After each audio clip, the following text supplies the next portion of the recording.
ምሁር መጀመሪያ ከራሱ ጋር የሚነጋገር ነው አልኩ እንጂ መጨረሻ ላይ ኢንፍሉዌንስ የሚያደርግ ነው የሚያስከትል ነው።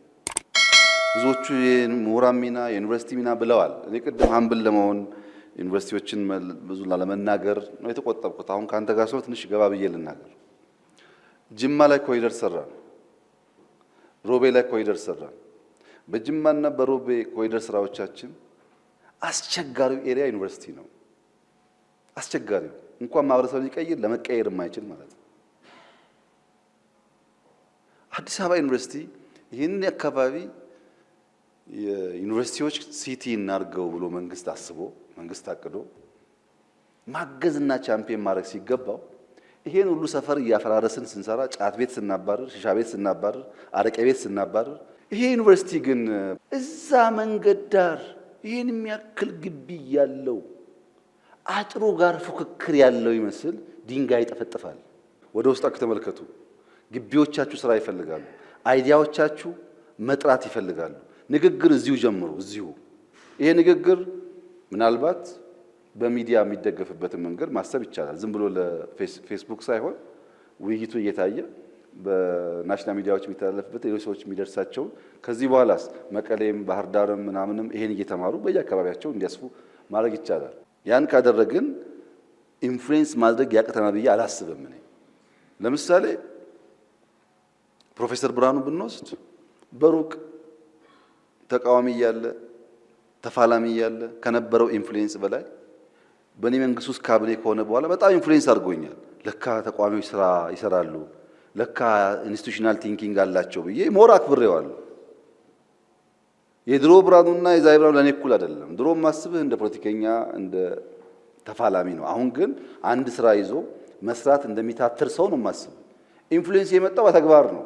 ተሰጥቶ ባታደርገው ያ ኢንፍሉዌንስ አይኖርም። ይህን አካባቢ ተማሪዎች በሰላም ሳይሳቀቁ ወጥተው አንብበው ይመለሱበት ስናደርግ ይቀየራል። አብርሆት ላይብረሪ ከሰራን በኋላ ከኋላም ከፊት ችግር ነበር። ከፊት የአርበኞች ህንፃ ነበር። በብዙ ልመና በብዙ መተካት ነው ያነሳናቸው።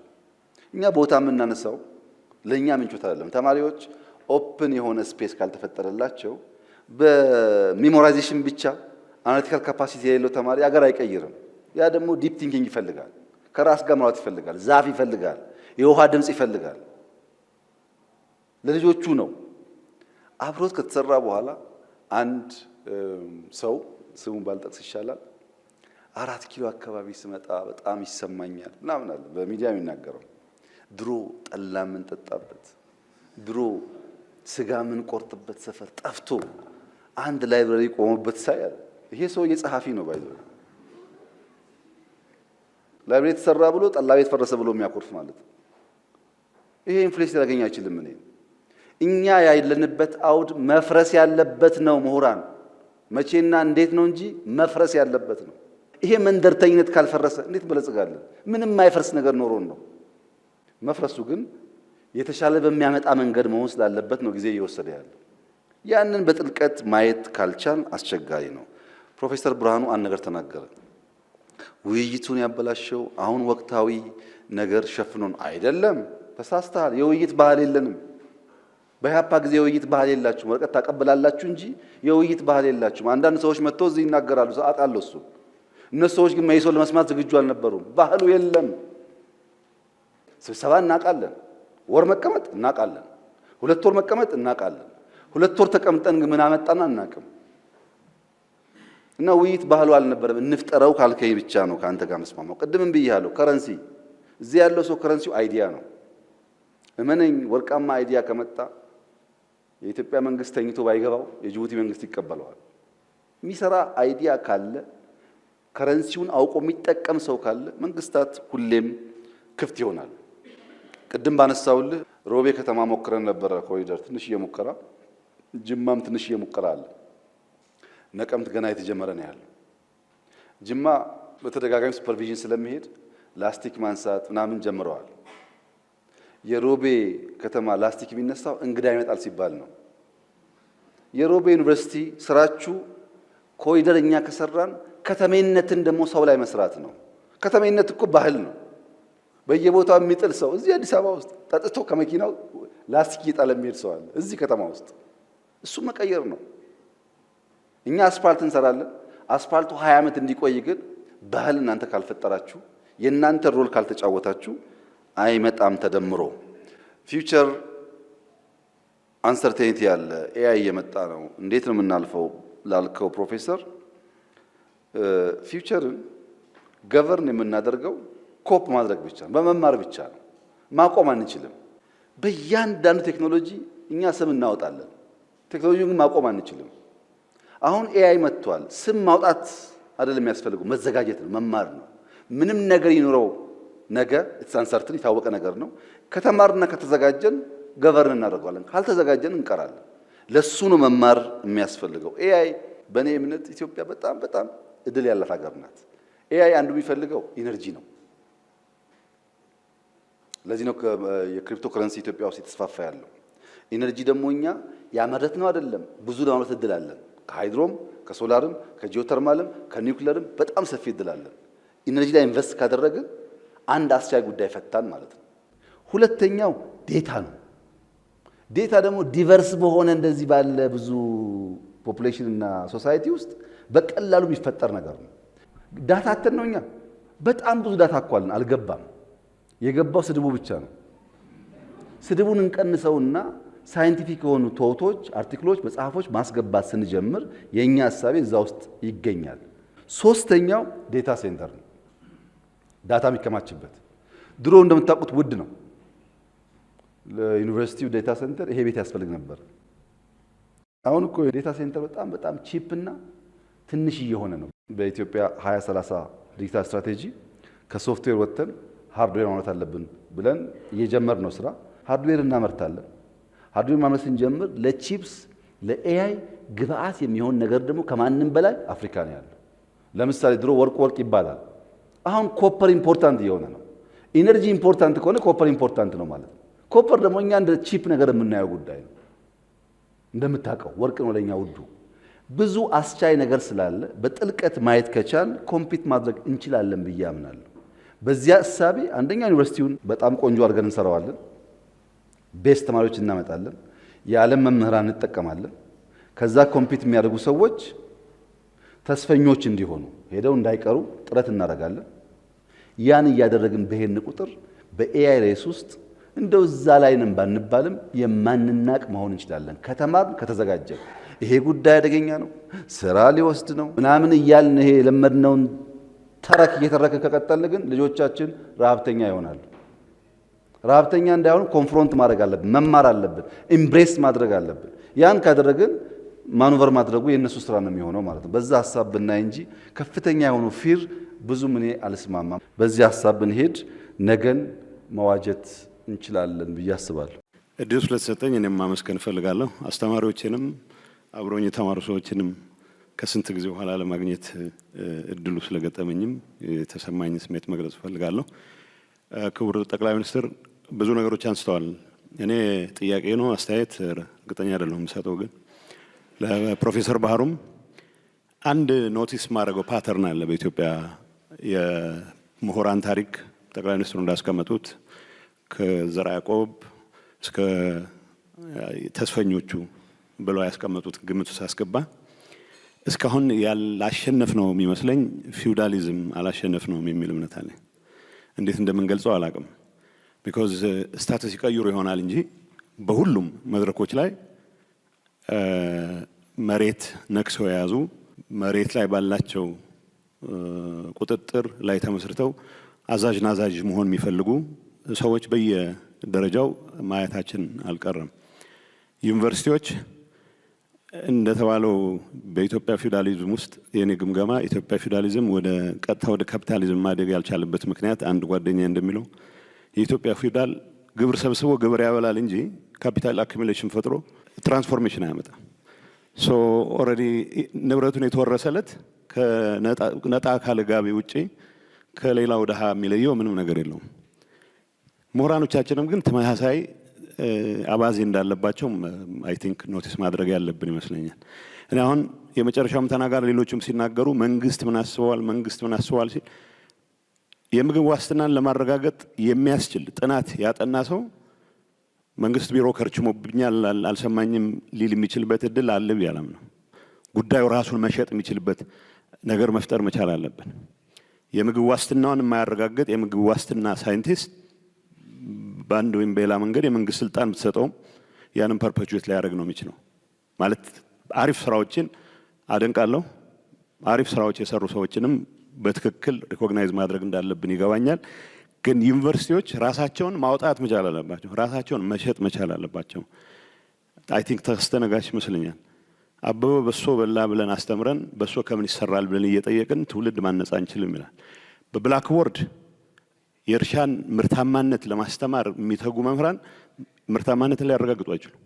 አትሊስት ወጣ ብላ አሁን ቅድም ጠቅላይ ሚኒስትሩ ሲገልጹ ነበር። አንዳንድ ቦታዎች ለምን እስካሁን አላየናቸውም ብለን መጠየቅ ያለብን ቦታዎች አሉ። የወንዝ ዳር ልማት የሚባለው በሄድኩበት ይህንን ለምን አላሰብነውም መባል መቻል አለበት። ዩኒቨርሲቲዎች ሲሰራ ማድነቅ አንድ ነገር ሆኖ የጥናቱም የፈጠራውም አካል ሆነው መንቀሳቀስ የሚችሉበት ሁኔታ ካልፈጠርን በስተቀር ያው ታሪካችን የአንድ ማህበር ሊቀመንበር ሆነ ከጀመርክ 20 ዓመት ሙሉ ሊቀመንበር ነህ። የአንድ ኤንጂኦ ኃላፊ ሆነ ከጀመርክ 20 ዓመት ሙሉ ኃላፊ ነህ። ሰው ፖለቲከኞቻችን ከዛ የተሻለ ሊማሩም ኤክስፔክት አይደረግም። እንደተባለው መጋፋት አያስፈልገንም። ተቋሞች ለመገንባት በሚደረጉ ጥረት ግን ዩኒቨርሲቲዎች ከማንም በላይ ኢኒሼቲቭ መውሰድ ያለባቸው ይመስለኛል። አዲስ አበባ ዩኒቨርሲቲ 75ኛ ዓመቱን ሲያከብር በትክክል መስራት ሪፍሌክት ማድረግ ያለበት የዚህ አገር ትራንስፎርሜሽን አካል ለመሆን የመንግስት ፍቃድ አይደለም መጠየቅ ያለበት፣ ተጋፍቶ ነው መግባት ያለበት። ይሄንን መልእክት ለማስተላለፍ ነው። አመሰግናለሁ። ከመጨረሻው ጥያቄ ለመጀመር ጌታቸው ካነሳው አስተያየት ምክር አዘል ጥያቄ በሐሳብ ደረጃ ብዙ ልዩነት የለኝም። ሐሳቡ ትክክል ነው። ግን ፊውዳሊዝም ማዕቀፍ ነው። ፊውዳሊዝም ኢትዮጵያ ውስጥ አልፈረሰም ብዬ አላስብም። ምናልባት ሃይራርኪካል ቲንኪንግ ግን አልፈረሰም። ያለም እንዳልፈረሰ እኔ ይገባኛል። አይሆፕ አንተም ይገባሃል። ያን ለመጠየቅ ግን የምሁር ጀግንነት ይፈልጋል። ሃይራርኪካል ቲንኪንግ በጣም ሰፊ ስለሆነ ፊውዳሊዝም ሲባል ሃይራርኪ ብቻ አይደለም። መሬት ኦውን አድርጎ ሌሎችን አስገብሮ የሚኖር በህግ የተፈቀደለት ኃይልን ስለሚጨምር በከፊል ያ ስርዓት አለ ብዬ አላምንም። ካንተ ጋር መጋራው ያ ስርዓት የለም፣ የሚተካው ግን አልተፈጠረም፣ ቫኪዩም ነው የሚለውን እስማማለሁ። ዩኒቨርሲቲ ምሁራን ከግቢያቸው ባሻገር ሄደው በመስራት ኢንፍሉዌንስ ማድረግ ይችላሉ ላልከው በገለጻዬ እንዳቀረብኩት ከመንግስት ብዙ የሚጠብቅ የዩኒቨርሲቲ ምሁር መኖር ያለበት አይመስለኝም በእኔ ግምት። ምክንያቱም አንዳንዶች አሉ ከዚሁ ተቋም ወጥተው በጣም ኢምፓክትፉል ስራ ሰርተው ፈልገን የምናገኛቸው ሰዎች አሉ በስራቸው ምክንያት። ጅማ ዩኒቨርሲቲ ያለ መምህር ጅማ ውስጥ ቡና በሄክታር 12 ኩንታል ለምን ሆነ ብሎ አርሶ አደሮች ጋር መዋል ጀምሮ 30 ኩንታል ቢያደርገው መንግስት ፈልጎ ያገኘዋል። ፈልጎ ግን ጭቃ መንካት ይፈልጋል። እዚህ ፊቼ ያለ ዩኒቨርሲቲ በሄክታር 67 ኩንታል ስንዴ ከምናመርትበት 100 ቢያስገባው እኛ ብቻ ሳይሆን አፍሪካ በሙሉ ኢትዮጵያ እኮ 100 እያመረተች ነው ይናገራል። ያ ፕራክቲካል ሪዛልት ነው ምሁር እንዲፈለግ የሚያደርገው። ሐሳብ ኦፒኒየን አይደለም ብያቸዋለሁ። ሐሳብ ሲኩዌንሻል ነው፣ ውጤት የሚያመላክት ነው። ወደዛ የሚደርስ ምሁር ካለ መንግስት እዚህ ያለው መንግስት ብቻ ሳይሆን ሌላም ሀገር ያለው መንግስት የሚሻማ የሚፈልገው ይመስለኛል። ይሄ ሲባል አስቻይ ፖሊሲ፣ አስቻይ አውድ መፍጠር፣ በንጽጽር ሪሶርስ አቬል ማድረግ የመንግስት ስራ አይደለም ማለት አይደለም። መንግስት ሚና አለው። ከዚያ የወጣ ነገር ማድረግ ግን ይቻላል። በዚህ ወደ አራተኛው ጥያቄ ለመሻገር መንግስት ምን ያስባል? ለምሳሌ እኔ ሳይንስ እና ቴክኖሎጂ ሚኒስትር እያለሁ በትረ ሳይንስ የሚል ኢኒሼቲቭ ነበረኝ። ታውቃላችሁ አታውቁም አላውቅም። በጣም ብዙ ሰዎች ወደ ህንድ ሀገር ወተለያየ ሀገር ስኮላርሺፕ እንልክ ነበር። እኔ መንግስት 1 ብር አላገዘኝም። 1 ብር ሀሳቡን አልተቀበለው እንኳን ሊያግዘኝ። በዛ ጊዜ የነበረው መንግስት በትረ ሳይንስ የሚል ሀሳብ ጀምረን ሰነድ አዘጋጅተን ብዙ ሀገራት አፕሮች አድርገን እድል ስናገኝ ነው ተማሪዎች በላክ የጀመር። እነዛ ሰዎች መጥተው ምን አደረጉም ለሚለው እኔ በዓለም ዙሪያ በተለያየ አጋጣሚ ወደ ውጭ ሀገር ሄደው እንዲማሩ ያደረኳቸው ሰዎች አያቸዋለሁ። በየቦታው ችግር ሲፈቱ አያቸዋለሁ። ያገኙኛል፣ አገኛቸዋለሁ። ያ ኢኒሼቲቭ ቢግ ነው በአይዲያው፣ ግን ሪሶርስ አልነበረውም። ኦር የዛሬ 2-3 ዓመት ገደማ በኢትዮጵያ ደረጃ ግራጁዌት ያደረጉ ተማሪዎች እና የተሻለ ሪዛልት ያላቸውን አቡዳቢ ስኮላርሺፕ እንዲያገኙ አድርገን ነበር። አይዲያ ነው፣ ገንዘብ አይደለም። ልጆቹ የሚማሩበት ትምህርት ቤት በኋላም የማየት ዕድል አጋጥሞኛል። አይሆፕ ከነሱ 5-10% ፍሬያማ ተስፈኞች ውስጥ የሚቀላቀል እንደሚሆን ተስፋ አደርጋለሁ። አይዲያ ካለ ገበያው 100%ም ባይሆን በተወሰነ ደረጃ ፌች የምናደርጋቸው ሪሶርሶች እንዳሉ ማሰብ ጥሩ ነው። አይዲያው ግን ኦፒኒየን መሆን የለበትም። የሚተገበር፣ የሚታይ፣ የሚጨበጥ መሆን አለበት። ለምሳሌ አሁን ስታርታፕ ጀምረናል። አርቲፊሻል ኢንተለጀንስ 200 ገደማ ወጣቶች ምርጥ ኦፊስ አደርጅቶ ተቀብሎ አስተምሮ የነገው የኢትዮጵያ ዩኒኮርን እንዲሆኑ እየሰራ ነው ያለው። ይሄ የምሁራን ሚና ለሀገር ብልጽግና ፋይዳ የለውም ብሎ ከሚያስብ መንግስት አይጠበቅም። በነፃ መንግስት ሐሳብህን ይዘህናና ላፕቶፕ አቅርቤ 3-4 ወር ተለማመድ የሚል መንግስት እንኳን ከመንግስት ውጭ ላለው መንግስቱ ውስጥ ያለም ሰው እኮ ቢሮ ተቀምጦ ቢያነብ ምን እያደረክ ነው የሚባለው?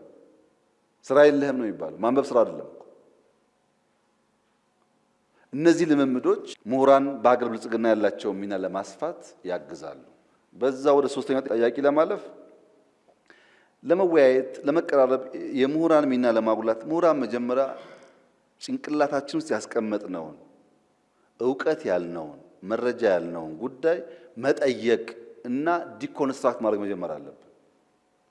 ያን ያከማቸው ነገር እንዳለ እንዲቀጥል የምናስብ ከሆነ እንቸገራለን። ለምሳሌ ፕራይም ሚኒስተር ኦፊስ በየወሩ እንደዚህ አይነት መድረክ ፈጥሮ ያወያይ ነበር። በጣም ብዙ ሰዎች ይሳተፋሉ። ውይይት ያስፈልጋል። በነዛ ውይይት የምናገኛቸውን ሀሳቦች ነው አደራጅተን ወደ ፖሊሲ እናሳድገው። ካልተወያየን የሚጻፍ ነገር ከሌለ የሚጻፍ ማለት ለፌስቡክ ዜና ሳይሆን ዕውቀት ያለበት ነገር ከሌለ በስተቀረ የዕውቀት ግብአት ስለማይኖር እንቸገራለን። እና በየዩኒቨርሲቲ ውይይት ካለ እኛ አለን ማለት ነው። ቢኮዝ ከዚህ የወጣ ሰው ነው የሚሾመው፣ ከዚህ የወጣ ሰው ነው ከተለያየ ሰዎች ጋር የሚገናኘው። ሀሳቦች ካሉ በግራም በቀኝም የፖሊሲ መነሾ ሆኖ ሊያገለግሉ ይችላሉ። ውይይቱ ካለ ለምሳሌ እዚህ አዳራሽ ውስጥ በየወሩ አንዳንድ ሮትሮት ፔፐር እየቀረበ ለመነጋገር መንግስት ያስፈልጋቸዋል። መንግስት እኮ ያስፈልጋችሁ። አዳራሹ የእናንተ ግቢው የእናንተ የትኛው ሰው ያደርጋል ነው። ይሄ ብቻ አይደለም። አሁን ያለሁበት ቢሮ ከመግባቴ በፊት አብዛኛው ዩኒቨርሲቲዎች ይሄር ከመምህራን ጋር ገለጻ እያቀረብኩ ውይይት እናደርጋለን።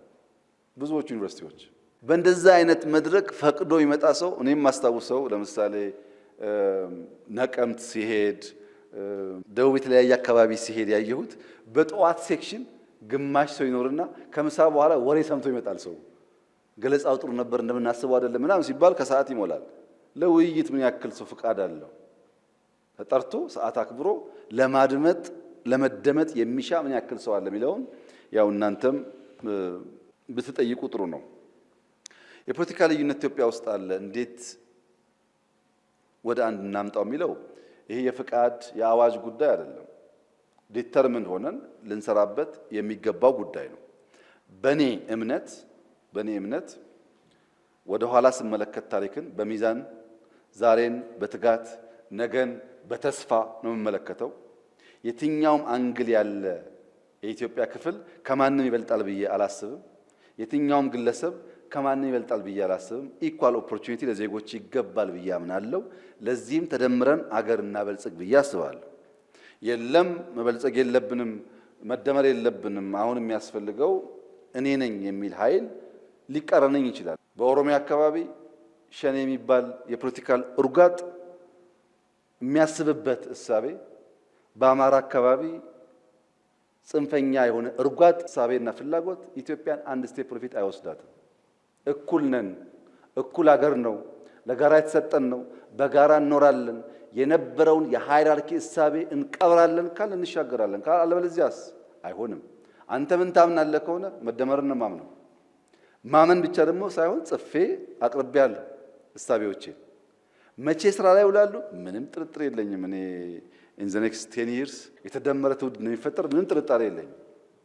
ምንም ጄኔሬሽን እያየሁት ነው፣ አገኛቸዋለሁ። ምን አይነት እሳቤ እንዳላቸው አውቃለሁ። በእውቀት በመሰናሰል በመጋራት የሚያድግ ኃይል እንጂ ማናህሎኝ የሚል እሳቤ አዲሱ ትውልድ አካባቢ ብዙ አይታይም። ይሄን ደግሞ ከፈለጋችሁ የዲያስፖራ ልጆች ይመጣሉ ኢትዮጵያ፣ አንዳንድ ነገር ያያሉ። ወላጆቻቸውን ታሳዝናላችሁ፣ ስለ ኢትዮጵያ ያወራችሁና ኢትዮጵያ አንድ አይደለችም ይላሉ። ወይም የእናንተ ልጆች ለራሳችሁ ታማኝ ከሆናችሁ ሳይንስ ሙዚየም ሄዶ ወይም ፍሬንድሺፕ ሄዶ ምናምን ካየ በኋላ ይሄ ሀገር እኮ ይላችኋል። እናንተ ያለ መስማት መስኮታችሁ ዝቅ ከሆነ ወይም በእኛ ትውልድ ያለው ሰው ለመስማት ፍቃድ ከሌለው ይቸገር ይሆናል። ከተሰናሰለ የኢትዮጵያ እሳቤ ውጪ አንድ ስቴፕ መጓዝ አንችልም። ትግራይም፣ አማራም፣ ኦሮሞም፣ ወላይታም፣ ጉራጌም፣ ሶማሌም፣ አፋርም እኩል የሆኑባት ኢትዮጵያን ለመፍጠር መፍቀድ አለብን። ካልፈቀድን የምናስበውን ነገር ማሳካት እንቸገራለን። በእኛ ሀሳቤ በግልጽ ያስቀመጥነው ለዚህ ነው።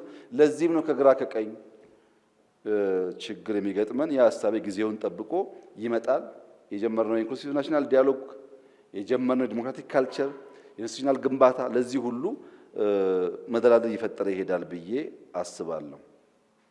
የመጨረሻው ጥያቄ የሀገር ውስጥ አንድነት፣ የውጭ ተጋላጭነት ያሉት የሀገር ውስጥ አንድነት ያው እርሶም እንዳሉት በናሬሽን የሚገነባ ነው። የኛ ናሬሽን እሳቤ ምን እንደሆነ በጽሁፍም በንግግርም በቪዲዮም ተለቋል። ሚዲያዎቻችን ያለ መስራት ጥረት እያደረጉ ይገኛሉ።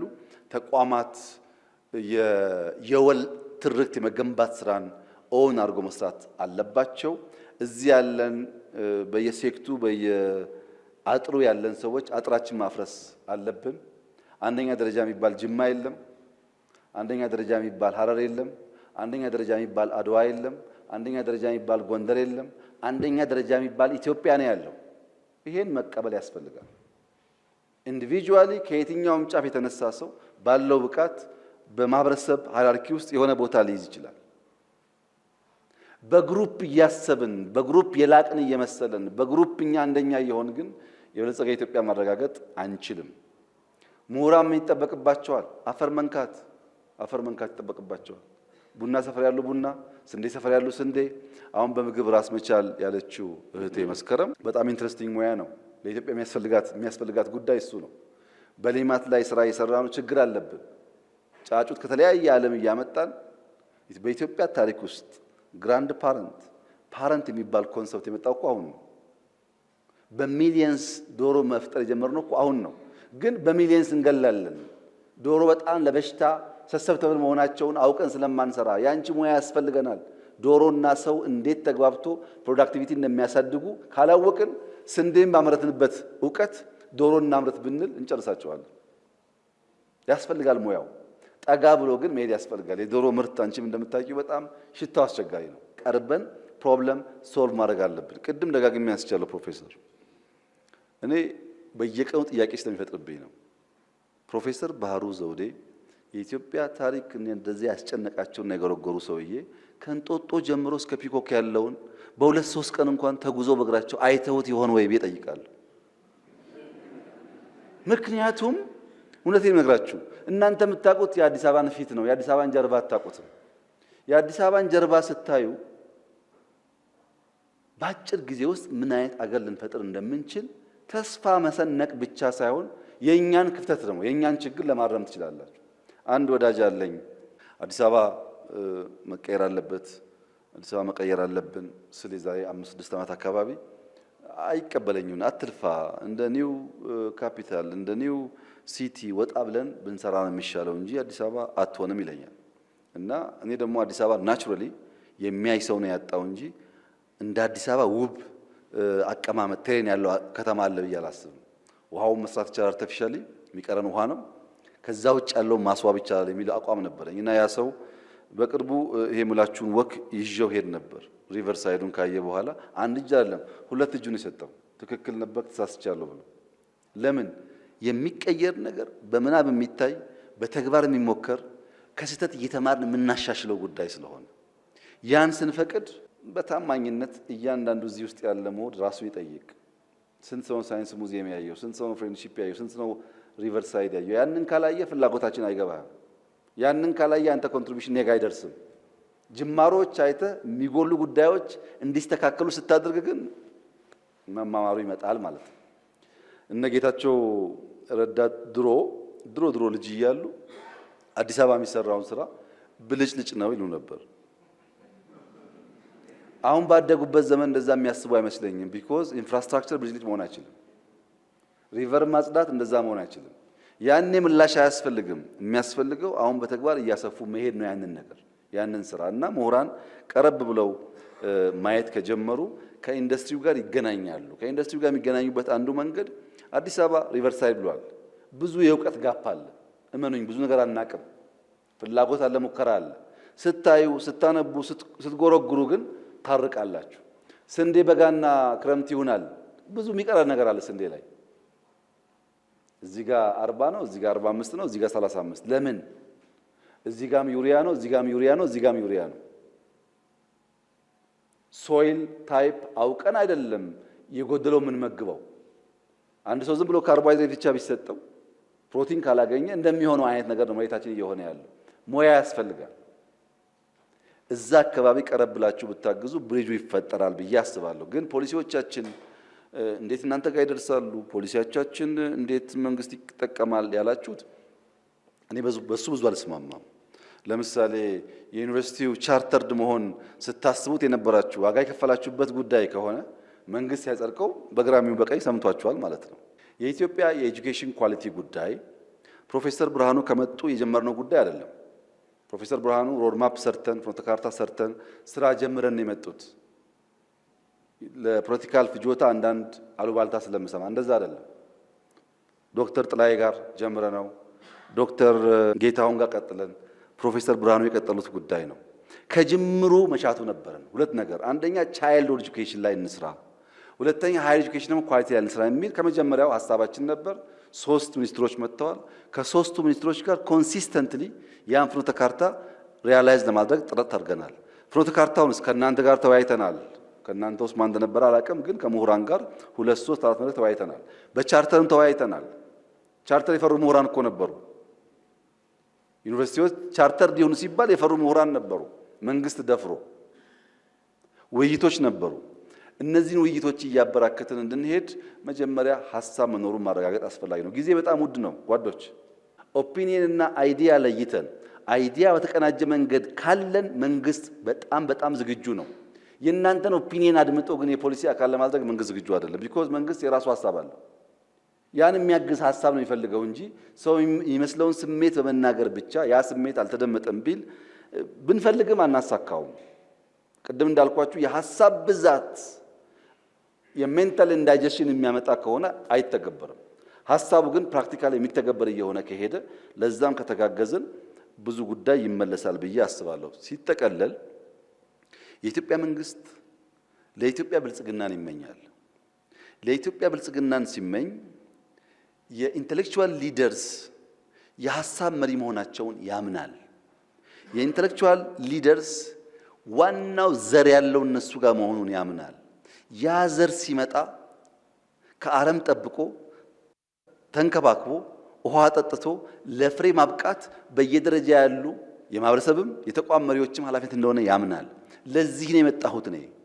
እናንተ ጋር ብንነጋገር ለኢትዮጵያ የሚበጅ ሀሳብ ጀነሬት ማድረግ እንችላለን በሚል እሳቤ ነው። ግን ኢንተሌክቹዋልስ ማለት እዚህ ግቢ ውስጥ ያሉ ሰዎች ብቻ ማለት አይደለም። ቅድም እንደነገርኳችሁ በእኛ ካምፕ ውስጥም ኢንተሌክቹዋልስ አሉ። የሚቆፍሩ፣ የሚያነቡ፣ የሚጽፉ አሉ። ማስተማር የሚችሉ ሰዎች አሉ ለማለት ነው። ፋኖነት ብሎ እጅ መስጠት፣ ፋኖነት፣ ጀግንነት፣ አርበኝነት በገንዘብ ወይንም በየትኛውም ማቴሪያላዊ ወይንም ቁሳዊ ዋጋ ፈጽሞ ከማይተመን የሀገር የወገን ፍቅር የተወለደና ዘመን በማይሽረው ጽናት ላይ የተመሰረተ የነጻነትና የክብር እሴት ነው። ይህ ወርቃማ ሴት እንደማንኛውም በሀገር ምስረታ ሂደት ውስጥ ቀስ በቀስ እንደሚስፋፉ ኩነቶች ሁሉ በተወሰነ አካባቢ ፈጥኖ ሊታወቅና ሊስፋፋ የሚችል ከመሆኑም አንጻር ሲታይ በአማራ ሕዝብ ማህበረሰብ ዘንድ የበለጠ ጎልቶ መታየቱ እንደተጠበቀ ሆኖ እሴትነቱና አገራዊ የመሆኑ ጉዳይ የሚያጠያይቅ አይመስለኝም። ፋኖነት፣ አርበኝነት፣ ጀግነኝነት ስያሜው ይፋ በሆነ ሁኔታ አሁን በምናውቀው ደረጃ ባይገለጽና ባይነገርም አገርን ከወራሪ ኃይል ለመከላከል በተደረጉ የቀደምት የአርበኝነት ተጋድሎዎች የነበረ መሆኑ ሳይዘነጋ ጎልቶና ደምቆ የወጣው ግን በ5 ዓመቱ የጸረ ጣሊያን ወረራ ለአውሮፓውያን አቆጣጠር በ1935 እስከ 1941 ወቅት ነው። ፋኖነት አንድ በኩል በሰላም ጊዜ አርሶና ነግዶ ኑሮን ለማሸነፍ ለሀገርና ለወገን ኢኮኖሚያዊና ማህበራዊ ደህንነትና እድገትን የበኩልን ድርሻ መወጣትና በሌላ በኩል ደግሞ አገር ልትደፈር ነው ወይንም ተደፈረች ለሚል ጥሪ የማያወላውልና ያለ ድል ወደ ኋላ የማይመለስ ምላሽ ለመስጠት የሚያስችል እጅግ ወርቃማ የታሪክ ባለቤትነት እሴት ነው። በዚህ ወርቃማ የማንነት እሴት ውስጥ እጅ መስጠት፣ ሰረንደር፣ ጊቭ አፕ፣ ሰሚት የሚባል ነገር እንኳንስ ሊኖር ፈጽሞ የሚታሰብም ሆኖ አያውቅም። አሁንም አይደለም።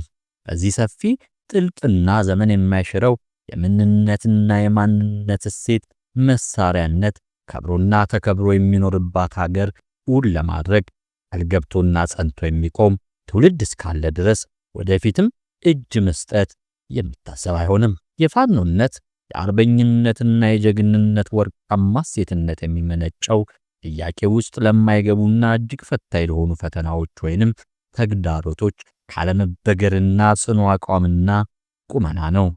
የዚህ አይነት የአርበኝነት እሴት ምንጩ ወይንም መሰረቱ አሊያም መነሻው ደግሞ የሕግ የበላይነት እንዲኖር፣ ፍትሃዊነት እንዲሰፍር፣ የተፈጥሯዊ መብት ወይንም ህልውና እንዲረጋገጥ፣ ስነ ምግባራዊ ማንነት እንዲጎለብት፣ ሞራላዊ ልዕልና እንዲጸና በመሆኑ እነዚህና ተመሳሳይ መሰረታዊ የሆኑ እንደ ሰው ሆኖ ለመኖር እንደ ዜጋ የነጻነትና የእኩልነት የሀገር ባለቤትነት ለመሆን የሚያስችል ወርቃማ ፍኖተ ድል ለመሸጋገር የሚደረግ ግስጋሴን የሚያኮላሽ አሊያም ጨርሶ የሚደፈጠጥ የትኛውንም አካል ወይንም ኃይል የመጸየፍና በጽናት የመታገል እጅግ መሰረታዊ ከሆነ ምክንያታዊነት ነው። የትኛውም አይነት ልዩነት ሳይገድበው ከየአቅጣጫውና ከየቀዩ ተጠራጥሮ በከፈለው በዋጋ የማይተመን ፕራይስለስ የጋራ መስዋዕትነት ሀገርን ከውጭ ወራሪ የታደገበትና ከራሱ አልፎ ለአያሌ የዓለም ህዝቦች አኩሪ አርያነትን ያስመሰከረበትን የፋኖነት የአርበኝነት ወርቃማ እሴት ነጻነት፣ ፍትህ፣ እኩልነት፣ ሰብአዊ መብት፣ መተሳሰብ፣ መተባበር፣ ሰላምና የጋራ እድገት የሚረጋገጥባት ዲሞክራሲያዊ ኢትዮጵያን ለማድረግ ያለመቻላችን ውድቀትና ያስከፈለንና ያስከፈለን የቀጠለውን የፖለቲካ ወለድ መከራና ውርደት ጤናማና ሚዛናዊ ሁሉን ህሊና ላለው የሀገሬ ሰው ግልጽ መሆኑ የሚያጠያይቅ አይመስለኝም።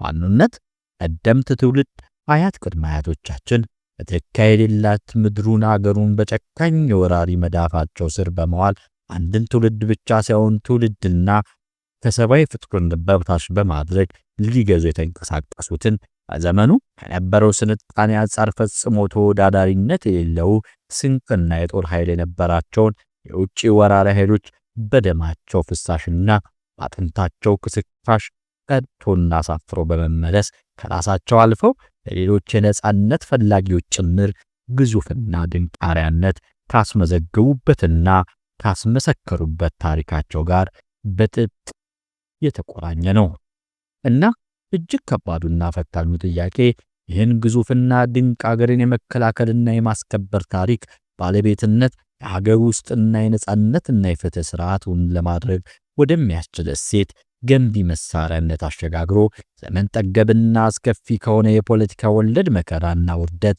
ሰብሮ ለመውጣት ለምንና እንዴት ተሳነን የሚለው ነው። ከዚያ በፊት የነበረው የፖለቲካ ስሪት ያስከተለውን አሉታዊ ውጤት በጊዜ ከነበረው ንቃተ ህሊናና ከተጨባጭ ሁኔታ አኳያ መታየትና ትምህርት መውሰድ ያለበት መሆኑ እንደተጠበቀ ሆኖ ከዚህ ወዲህ በስልጣን መንበር ላይ የተፈራረቁ የሸፍጥ፣ የሴራ፣ የጭካኔ አገዛዝ መስራቾችና ጠርናፊዎችና እጅግ ኋላ ቀር የሆነውን ውስጣዊ የፖለቲካ ባህላችን ተደራርበው ያስከተሉትን መከራና ውርደት በመቃወም የተካሄዱትን ከፍተኛ ዋጋ ከተከፈለባቸው በኋላም ደጋግሞ የተኮላሹ የነጻነትና የፍትህ እንቅስቃሴዎችና ንቅናቄዎች አዙሪት ውስጥ እየጓጠጥን ይኸው ግማሽ ምዕተ ዓመትን አስቆጠርን። ለዚህ ነው ለመሰረታዊ ዲሞክራሲያዊ ስርዓት ሽግግርና ምስረታውን መሆን በሚያስችል የእኩልነት ድርድር ጠረጴዛ ዙሪያ ካልሆነ በስተቀር ኩያ ገዢ ቡድኖችን በሚያዘጋጁት በሚወስኑትና በሚዘውሩት የሸፍጥና የሴራ ጠረጴዛ ዙሪያ ፈቅዶ መቀመጥ ማለት ግዙፍና መሪር ዋጋ የተከፈለበትንና እየተከፈለበትን ያለውን የፋኖነት ወርቃማ እሴት አሳልፎ የመስጠት እጅግ አደገኛ የባርነትና የውርደት ቁልቁለት የሚሆነው እጅ መስጠት ጉዳይ ለፋኖነት ያለውና የሚኖረው አሉታዊ ውጤት ያን ያህል የከፋ ነው።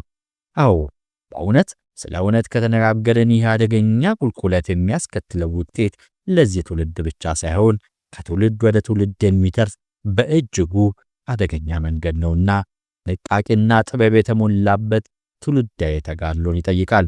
የእኩያን ገዢዎች ስርዓተ ፖለቲካ ተወግዶ ፍትህና ርትዕ የሚረጋገጥባት የመሸጋገሪያ ስርዓቱን ከማድረግ ባነሰ አቋምና ቁመና በሰላማዊ ድርድር ወይንም ምክክር ስም በሸፍጥና በሴራ ጠረጴዛ ላይ ለመታደም እጅ መስጠትና የመከራና የውርደት ዘመንን ማራዘም ለፋኖነት እንኳንስ ተቀባይነት የሚኖረውና ሊታሰብ የሚገባው ጉዳይ አይደለም፣ መሆንም የለበትም። አስፈላጊ በመሆኑና አሁንም በሌላ አገላለጽ ልድገመውና ለዘመናት ለመጣንበት አሁንም ወቅት ደግሞ እንኳንስ ለማመንና ለማሰብ በሚከብድ አኳኋን ተዘፍቀን ለጠለቅንበት ፖለቲካ ወለድ ሰቆቃና ውርደት ዋነኛ ምክንያቶቻችን ከሆኑ አንዱ የሀገርን ክብር ከውጭ ወረራ ለመከላከልና ለማስከበር የተጠቀምንበትን የፋኖነት፣ የአርበኝነት፣ የጀግንነት ምንነትና ማንነት ለውስጣዊ ነጻነት፣ ፍትህ፣ እኩልነት፣ መተሳሰብ፣ ሰላምና የጋራ እድገት እውን መሆንና መጎልበት ለመጠቀም ያለመቻል አስከፊ ውድቀት የመሆኑ ግዙፍና መሪር እውነታውን አውቀንና ተቀብለን ተገቢውን ሁሉ ለማድረግ መረባረብ ይኖርብናል። ተፈጥሯዊውን እጅግ መሰረታዊና ፈጽሞ ሊጣስ የማይገባውን የህልውና ጉዳይ ከመከላከልና ከማስከበር ምክንያታዊነት የተነሳና ዘመኑን የሚመጥን የነጻነት፣ የፍትህነት፣ የእኩልነት፣ የሰብአዊ መብት፣ የሰላምና የጋራ እድገት የሚረጋገጡባትን ዲሞክራሲያዊት ሀገርን እስከ ማድረግ የሚዘልቀው የፋኖና የዓላማው ተጋሪ የሆኑ ወገኖች ተጋድሎ መታየትና መተጋገዝ አለበት ማለት በየትኛውም መመዘኛ ትክክል የሚሆነው ለዚህ ነው። እንኳንስ በእንደኛ አይነት ለዘመናት በስልጣነ መንበር ላይ በተፈራረቁና በሚፈራረቁ እኩያን ገዢ ቡድኖች ምክንያት ፖለቲካ ባህል ኋላ ቀርነት ከሚያስከትለው አሉታዊ ተጽዕኖ አልፎ ሞራላዊ፣ መንፈሳዊና ስነ ልቦናዊ፣ ስነ ምግባራዊ ወዘተ የሆኑ እሴቶቻችን ፈተና ውስጥ እንዲገቡ በመደረጋቸው ውስብስብና አስቸጋሪ ሁኔታ ውስጥ በሚገኝ ሀገር ውስጥ ሁኔታ ግልጽ ለሆነው የውጭ ወራሪ ኃይልም የሚሰራ ቅጥረኛና ባንዳ ወገን ቁጥሩ ቀላል እንዳልነበረ ታሪክ የሕያው ምስክር ነው። ለዚህ ነው መጀመሪያ የብዙዎችን ቅጥረኞች የነበረ ወይንም ፋኖስን ሊዘርፍና ጊዜያዊ ጥቅሙን ሊያሳድድ የተቀላቀለ ወይንም ተጋድሎ ሲበረታና ይበልጥ መስዋዕትነትን ሲጠይቅ በየፌርማታው እየተንጠባጠበ አሊያም ከኔ ወዲህ ላሳር ባይነቱ ላይ ገደብ ሲጣልበት ያፈነገጠ ወዘተ እጄን ሰጠው ወይንም እጁን ሰጠ እጇን ሰጠች በተባለ ቁጥር እኩያን ገዢዎችና ከመከረኛው ሕዝብ ጉሮሮ እየነጠቁ ያሰማሩት የሶሻል ሚዲያ ቅጥረኛ ሰራዊት ፋኖ እጅ ሰጠ ወይም የቅርታ ተማጽኖ አቀረበ የሚል እጅግ የረከሰና የከረፋ ፕሮፓጋንዳቸውን ቢያሽጎደጉጡ ያሳዝን እንደሆነ እንጂ ከቶ የሚገርም የማይሆነው። ለዚህ ደግሞ አለፈው ሰሞን ማስረሻ ሰጤ በተባለው እጅግ ወራዳ ግለሰብና የሆዴድ ብልጽግና የሰው ስጋ ለባሽ ደመነፍስ አጋስስ ተላላኪ በሆነው የአማራ ክልል ገዢ ተብየው አረጋ ከበደ ዋና ተዋናይነት ከተተወነው እጅግ ርካሽና ትውልድን አዋራጅ የስምምነት ፊርማ ድራማ የተሻለ ማሳያ የለም። የአፍሪካ ህብረትና ኢጋድ የተሰኙ ተቋማት የዚህ እጅግ ርካሽና አስቀያሚ የፖለቲካ ድራማ አጃቢዎች አጨብጫቢዎች ሆነው የመገኘታቸው ግዙፍና በሪሩ እውነታ የሚነግረን ወርቃማ የፋኖነትና የአርበኝነት ተጋድሎ ከአገር ቤት አልፎ ቀጠናዊ ብሎም አህጉራዊ ፋይዳው እየጎላ መምጣቱን ነው። እናም በዚህ የአድዋ ድል ታላቅ የአገር ነጻነትና ሉዓላዊነት አርያነት እንዳላሳየን ሁሉ ዛሬ በፋኖነት ተጋድሎ በሸፍጠኝነትና አምባገነን ገዢዎች ስር ለሚማቅቁ አፍሪካ ህዝቦች የእውነተኛና የሀገር ባለቤትነት የመልካም ዜግነት ፋይዳ አርአያነት የምናስመሰክርበት ታሪካዊ ወቅት ላይ ነንና ይህንኑ በሚመጥን ጥንካሬና ፍጥነት እንራመድ። ለዚህ ነው የትጥቅ ትግልን ጨምሮ በአገራችን ከተካሄዱ ሁለገብ የነጻነት ንቅናቄዎች አንጻር ሲታይ በእጅጉ የሚበረታታ ተጋድሎ በማድረግ ላይ የሚገኙትን ፋኖዎችና ትግሉ አጋር ወገኖቻችን ገንቢ በሆነ ሂሳዊ ተሳትፎ ድጋፍ ይበልጥ በማጎልበትና ለድል ማብቃት የግድ ከሚለን ታሪካዊ ወቅት ላይ ነንና አድርገን እንገኝ በማለት ከትክክልም በላይ ትክክለኛው ነው። ለፋኖዎች ለአፋብኃም ይሁን አፋሕድ በሚልና ከጋግርታሚ ፖለቲካ ባህል በስተቀር ሌላ አሳማኝ ምክንያት ለሌለ ፖለቲካ ኮስማና ውጡኑና ተላቀቁ ከከባድ መስዋዕትነት የተከፈለበትን እየተከፈለበት ያለውን የህልውናና የነጻነት የፍትህ ተጋድሎ ከእኩያን ገዦች ቡድኖች እጅ ስጡና ተገዙ፣ አደገኛ አስተሳሰብና አካሄድ ታደጉ የሚል ግልጽና ቀጥተኛ ጥሪ መልእክት የማስተላለፍ ጉዳይ ፈጽሞ ችላ ሊባል አይገባውም። ያለዚያ ግን እጅግ ታላቅና ወርቃማ የሆነው የፋኖነት አርበኝነትና የጀግንነት ምንነትና እንዴት በሸፍጠኝነት በሴረኝነትና በባለጌና ጨካኝ የጎሳ ደምና አጥንት ስሌት ፖለቲካ መስራችና ጠረርናፊ ገዢ ቡድኖች የእጅ ስጥ አደጋዎች ሲወድቅና በቀላሉ ሊያገግም ወደማይችልበት ቁልቁለት ሊወርድ እንደማይችል ምንም አይነት አሳማኝ ምክንያታዊ ዋስትና የለም። እናም ልብ የሚል ልብ ያለ ሁሉ ልብ ይበል።